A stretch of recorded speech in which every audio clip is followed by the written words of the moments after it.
Welcome to the Turn One Studio podcast. I'm Elliot Custodio from Turn One Studio, and today I'm here with Joe Beauchamp from Beauchamp Team Growth Solutions. Did I get that right this time? Perfect. All right. So Joe is a leadership coach, but it's a lot more than that. So tell us a bit about what you do.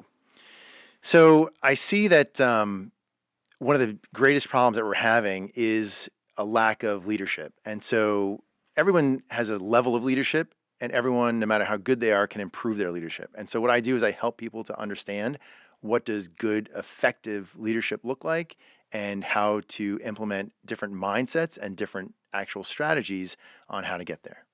Okay. So I would imagine a lot of people don't know what they don't know. That is correct. Do they often think they're good leaders and Yeah, so the average person, it's normal and it's natural for people to do, it's called confirmation bias. I always look for evidence as to why I'm right. That's not usually helpful, right? To always look for why I'm right, because it doesn't matter what I can say this is black or this is white, and you can find evidence that you're correct no matter which side of the aisle you sit on, right? So a lot of people want to say, yeah, I already know this stuff. I already do this stuff. I'm already good at this. I'm a good leader. Look what I've done. Sure. There's a book written, What Got You Here Won't Get You There. Great book.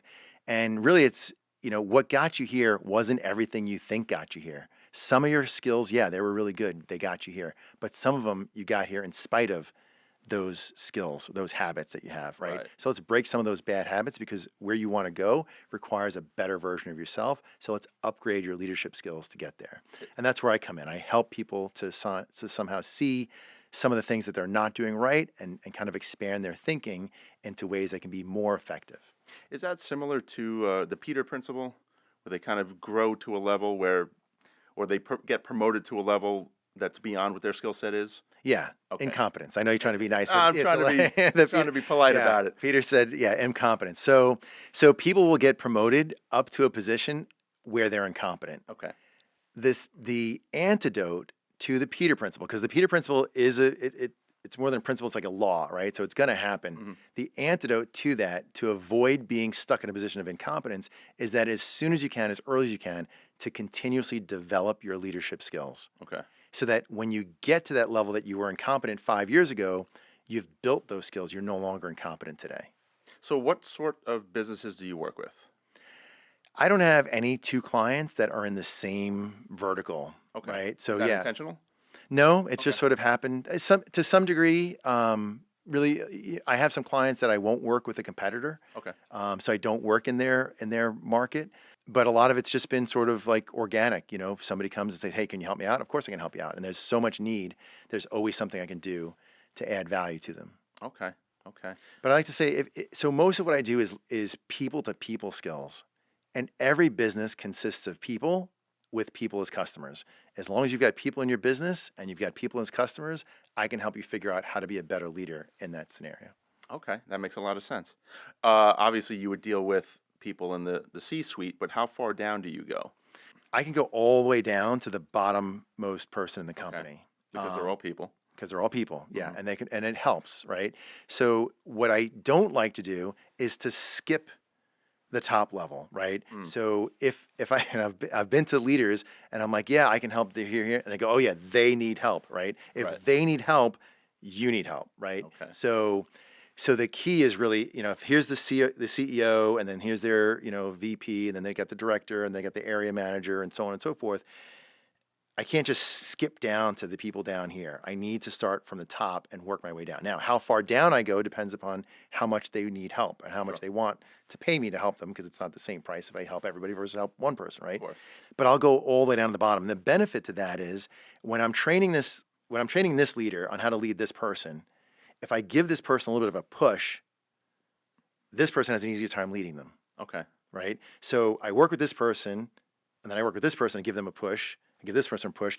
So I give everybody from the top down to the bottom a little push, a little motivation, a little bit of a bigger vision, and I kind of step in a little bit to do a little bit of the job of the manager or the leader, director, whoever that should have been doing the job anyway.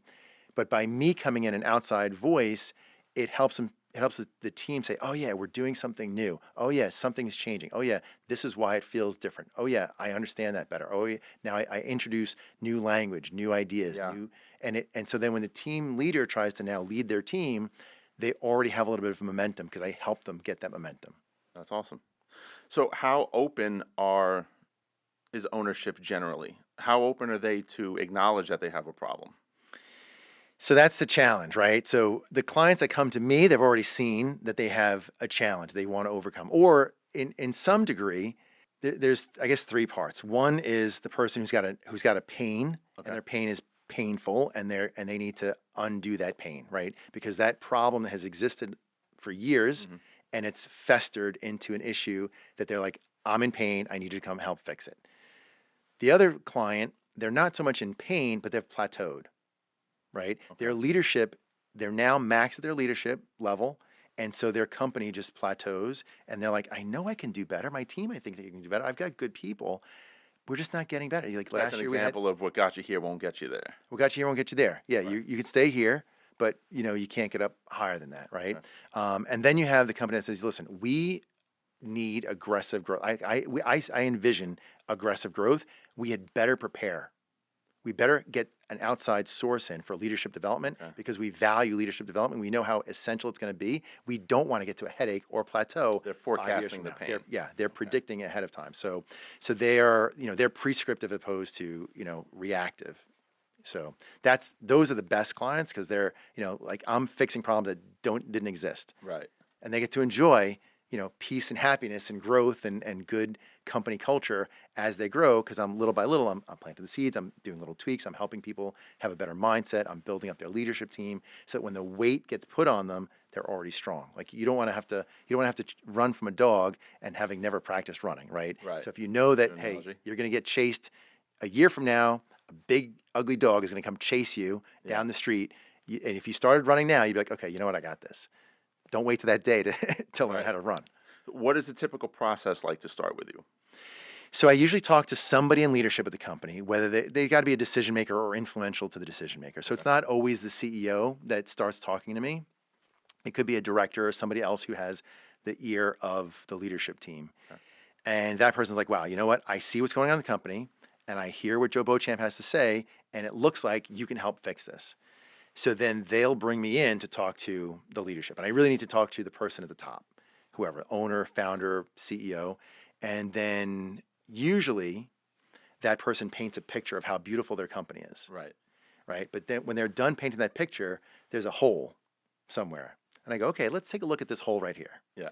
And they go, oh my gosh, did somebody talk to you? Like, how do you know this about my company? I said, well, you told me all this, but you didn't tell me this. And that's why that's why you're seeing these symptoms in your company. Yeah. And the root of that is this, and this is how we fix it. And I go, okay, yeah, how do we start? And that's when we can start. And then it's just a matter of how many people do you want me to work with? Because I can work with the entire company, like I said. And I've got other people, I've got access to hundreds of other coaches like myself. So we could go in there in a large team if the need was big enough and fix anything. It's just a matter of, do you have the budget to fix it? How soon do you want it fixed? Right. How much pain are you in? How valuable is it for you to fix it? Because Right. we'll fix it and you'll make more money. But can you see that in the front end? Right. Obviously, every company's different. Every problem is different. I don't know if this is a fair question, but like on average, how long does it take? How long an engagement to see a difference in your company after working with you? So the good thing is that it's immediate. Okay. Yeah. You'll immediately see an improvement in morale, mindset. It'll feel different. I've had meetings where people have come up to me that they weren't even in my meeting, but I met with leadership in the company, and people came up to me at a networking meeting afterwards, and they're like, Joe, I don't know what you did, but the company just feels differently, Wow. right? Okay. So after a single meeting, things can feel different in the company, and it depends on who I'm working with and how well they grasp onto the stuff. But I've Hmm. had sales teams that I've worked with whose numbers have almost doubled by the following month. Wow. So yeah, from one month to the next, clear improvement in their numbers. So the engagement that I would have with a company could be 6 months, a year, several years. I like to stay on because as they continue to grow, they're continuing to hire, they're continuing to promote. The weight gets heavier, and the people need more leadership strength, and so I continue to build their leadership. How often is the solution something new that they never thought of versus they kind of knew it but never admitted it to themselves? So the symptoms they see, Hmm. the root cause, they're often blind to. Okay. They might think, I see this, but they just don't know how to fix it. There's water dripping down somewhere. I don't know where the leak is coming from. Right. So they're feeling the issue. There's disrespect. The team's not working well. There's, Mary doesn't work with Fred. We just, they can't be on the same team together. We have to separate them. If Mary and Fred need to exchange data, it has to go through somebody else to get to them. Right. So they see the symptoms of it. They don't necessarily know what the root cause is or how to fix it. Or they think, okay, well, we'll just put a Band-Aid on it. We'll do these workarounds. And they end up with these elaborate workarounds because they don't know how to address the problem in an effective way. And they're afraid of breaking it worse than it already is. Right. So you have an event coming up. Yes, I do. Live to Lead. Live to Lead. Tell us a bit about that. Yeah. So Live to Lead is for me, it's a big deal. Okay. So I'm certified and trained through the Maxwell Leadership team. I'm a Maxwell Leadership coach, which the value to that to me is I have all of John Maxwell material that I shouldn't, that's not literally true, but I have a lot of John Maxwell material that I'm licensed to use that I don't have to risk, copyright infringement, trademark, whatever kind of stuff. I'm licensed, certified to use his material for my customers. I also have access to things like Live to Lead. So Live to Lead is a Maxwell Leadership brand. And so John Maxwell himself is one of the speakers, and he brings in other big name speakers, Malcolm Gladwell, John Gordon, Shantae Lowe, and brings them in for a day to speak to an audience.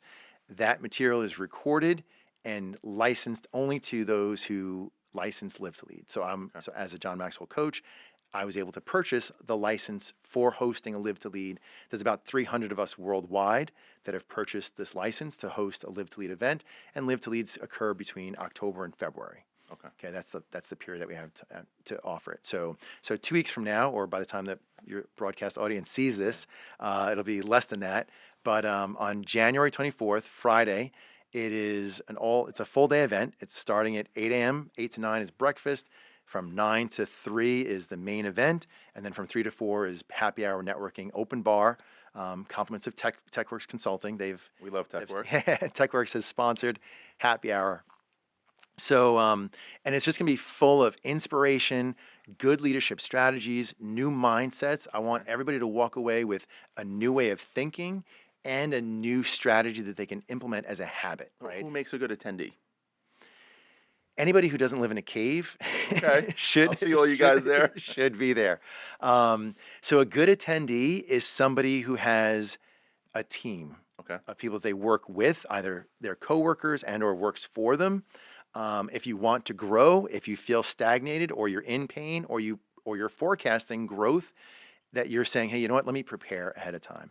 If you need motivation, inspiration, and or looking to upgrade your leadership skills to try to just get one more little thing to take your team higher, I can guarantee you everyone's going to walk away with something, and everyone who applies a good leadership strategy will get results from that. Fantastic. And where are you hosting it? It's at the Hyatt Regency in Hop Hog on Motor Parkway. Okay, that's the former Windwatch. Yeah. Right? Yep. Okay. Yeah, I think I don't know if the Windwatch is the same building or it's the building next door, whatever it is, but it's the same. Yeah, if you knew where the Windwatch is, go to the Windwatch. Go there. Follow the signs for Live to Lead. Yeah. All right, cool. How did you become who you've become? What made you want to be a leader and a coach for leading? Yeah, so starting, so at 24 years old, I start working in a Fortune top 20 major corporation out here on Long Island, and I go in, 24 years old. My team that's reporting to me has got 25 years and more in the company. Okay. Before I was born, they're there in that company, and the person I was replacing moved on to another position right away. My partner had a heart attack right after that, like within a couple of weeks, had a heart attack. So I'm alone leading two teams of people by myself and they all have more experience in the company than I have experience breathing. Sure. Right. And I had to lead with respect, with listening, with inspiring. I had to influence them in the right direction. I couldn't carry a stick or even a carrot. Like it was a union organization. Okay. There was no way to say, hey, I'll give you a little extra, whatever. There was nothing underhanded. Like I had to do everything right. I had to enroll my team into believing what I wanted them to do. At the same time, we were changing locations, we were changing computer systems, we were changing the entire way that the operation was done, all at the same time. Perfect storm. It was a crazy storm. I started the job with headaches every single day, and I knew I was getting better when my headache went from 9 a.m. to 10 a.m. to 11 a.m. Eventually, I was able to get through a day without a headache. But it was an intense time, and we did it. So after doing that, other leadership roles in the company, other management positions, I did quality leadership, and our teams. I had 3 teams. I came in number 1, number 3, and number 6 in the state. So we were constantly making stuff happen. There was a part of the company that was not working so well. I got recruited to help fix that. We fixed it. Saved the company $120 million. So it was a lot of good stuff. And so at the end of that, I'm like, you know what? I can help other people with these skills. I didn't even know how much leadership. I didn't honestly, like if I look back then, I had a couple of pieces of the puzzle. Okay. But I wanted to give them away to other people. I wanted to help other people to do that. I took an early retirement package. I launched this seminar, and I had 3 people in attendance, and one of those was me. So my first seminar doing this was back in 2004. Okay. It didn't really go well. So I got little kids, wife, family, house, everything. I live here on Long Island. I needed something stable. So I decided to go into education. I became a high school science teacher. Went back, got my master's degree in education. So while I was at this other company, I got my MBA. So I have my master's in business. I've got my master's in education. And then I'm teaching these high school kids, and I'm after school with a program, and I'm teaching these kids. I'm saying, this is how you live your best life. You live your dream, your life purpose. And in my heart, like I just feel like I'm not living my life purpose. Right. I got to get out of here. And at the same time, I encountered the Maxwell Leadership Team, and I realized this is the answer that I didn't have before. These were the missing pieces: the community, the backing, the training, the mentoring, the resources that I didn't have before. I tried everything. It was literally I was solo. It was me trying to do everything on my own. Now I have the support of the Maxwell Leadership Team. I'm independent, but anytime I need training, I go online. Anytime I need an answer, I can go online and find somebody. Right. There's resources. There's in-person training. There's all kinds of stuff. There's motivation. I go to events once or twice a year with John Maxwell and the whole Maxwell team. And the conversations I have in the hallway are just tremendous. Even if I never walked into the room and listened to these, $100,000 an hour speakers, just talking to somebody else on the team in the hallway who's been there before and said, this is what I do. That's brilliant. I'll start doing that. It's so valuable. And that's why I'm here today. Right now, I've gotten up to the top level at Maxwell Leadership. I'm an executive program leader. And I do corporate facilitation. I do the gamut of everything in Maxwell Leadership. And now I'm hosting Live to Lead. Very nice. Well, before we cut out of here, what do you do for fun? What do I do for fun? I do leadership for fun. I knew you were going to say that too. I have kids. I love my kids. I love spending time with kids. How old are your kids? 27, 25, 23, 22, and 2 stepdaughters, 19 and soon to be 16. So that's wonderful. Okay. So you're not doing all the little Crayola stuff? No more Crayola. No more arts and crafts. No more soccer. I coached soccer for like 11 years. I loved coaching soccer. That was a great experience. Okay. So, I mean, I like hiking. My son invited me to go skiing. We've got to get that set up. That's been a while since I've gone skiing. I like listening to audiobooks. I do that all the time. Every time I'm in the car, another audiobook. I'm listening to an audiobook about CEOs and what makes a great CEO on the way here. So yeah, that's my stuff for fun. This has been enlightening. Yeah. Before we leave, the date? January 24th. It's a Friday. It's very soon. 8 a.m. to 4 p.m. the Hyatt Regency Hotel. You want to go to live2leadli.com. That's live, L-I-V-E, the number 2, L-E-A-D-L-I for Long Island.com and register there. Thank you. It's been great getting to know you, man. It's awesome. Thanks for coming by. Thank you so much. This has been a great pleasure. Cool.